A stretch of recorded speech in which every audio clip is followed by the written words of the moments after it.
6 नवंबर को बिहार में प्रथम चरण का चुनाव होना है। इसी प्रक्रिया में कई उम्मीदवार नामांकन के लिए जाते हैं और उनका नामांकन रद्द हो जाता है। अब मुद्दा ये उठता है कि आखिर ये उम्मीदवार जो कि इतना मेहनत करके राजनीति में आते हैं और नामी जामी नाम, जो जैसे सीमा सिंह का नाम ले लीजिए, इन्होंने 500 से ज़्यादा फिल्में किया है, इनके वकील ने किस तरीके से इनका फॉर्म पर्चा भरा कि वो गलत हो जा रहा है। और आखिर में सवाल ये उठता है कि आखिर में ये जब चुनाव के लिए आते हैं, राजनीति के लिए आते हैं, जब अपने पर्चे में ऐसी गलतियाँ कर रहे हैं, तो फिर ये जनता के मुद्दे को किस तरीके से उठाएंगे, ये अपने आप में एक बड़ा सवाल उठता है। इसी तरीके से तमाम उम्मीदवार जो है जिनके नामांकन रद्द हो जाती है, तो ऐसे विषय में सवाल उठता है। दूसरा, बिहार के अंदर देखा है कि जिस तरीके से सेलिब्रिटीज़ को या स्टार बहुत बड़े जिनके फॉलोअर्स हैं, जो रील बना रहे हैं और जो इस तरीके के लोग उतर रहे हैं मैदान में, उनको टिकट दे दिया जा रहा है। अब सवाल ये उठता है, जैसे कि मैथिली ठाकुर को ही ले लीजिए, अब उनको मिथिला से, वहाँ से अलीनगर विधानसभा से उनको टिकट दे दिया गया है।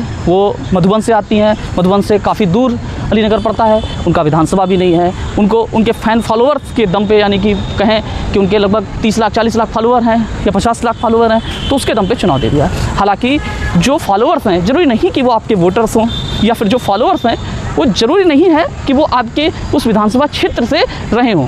इसी बीच में कई वीडियोज़ इस तरीके के वायरल हो रहे हैं मैथिली ठाकुर के लिए कि उनको वहाँ पर बुलाया गया गायकी के लिए, लेकिन उन्होंने मांगा 5 लाख रुपए और उन्होंने जनता, जो वहाँ की जनता थी, उन्होंने 2 लाख देने के लिए बोला। इस तरीके की अफवाहें उड़ रही हैं, या फिर कितनी सत्यता है ये तो मुझे नहीं पता, लेकिन इस तरीके की भी चीज़ें उठ रही हैं। अब सवाल ये उठता है, जो भी 30 लाख 40 लाख फॉलोअर हैं, वो तो पूरे देश से हैं, वो अलग अलग हिस्सों से हैं, वहाँ की विधानसभा से उससे कितना वास्ता है, वहाँ के लोगों से कितना वास्ता है, ये अलग विषय है। दिल्ली में रहता है पूरा परिवार, लेकिन उनको टिकट मिल जाता है। ऐसे ही तमाम सेलिब्रिटीज़, चाहे वो चिराग पासवान की पार्टी हो, चाहे वो जेडीयू की पार्टी हो, चाहे वो बीजेपी की पार्टी हो, चाहे वो आरजेडी हो, सब ने अपने अपने सेलिब्रिटीज़ को उतारा है। चाहे खेसारी लाल यादव हों आरजेडी की तरफ से, चाहे पवन सिंह हो बीजेपी की तरफ से।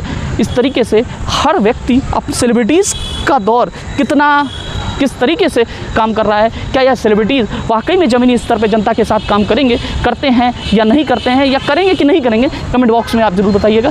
सबसे बड़ा सवाल यही उठता है कि जो ज़मीनी स्तर पर कार्यकर्ता काम कर रहा है, जो 10 साल 15 साल से विधायक है, या फिर जो कई सालों से उस क्षेत्र में मेहनत कर रहा है, करोड़ों पैसे रुपए उसने बहा दिए, उसका चुनाव का समय आता है या टिकट का समय जब आता है, तो टिकट किसी और उम्मीदवार को दे दिया जाता है। ऐसे में ये सवाल उठना अपने आप में एक कई जनता का, कई लोगों का, कई कार्यकर्ताओं का सवाल उठता है। जो बाहरी व्यक्ति को टिकट दे दिया जाता है, तो वहाँ लोकल जो उम्मीदवार होता है, कहीं ना कहीं उसके अंदर भी नाराज़गी होती है। तो ये सारी चीज़ों से कैसे वहाँ की जो उम्मीदवार है वो कैसे इन चीज़ों को से ऊपर आ सकता है, ये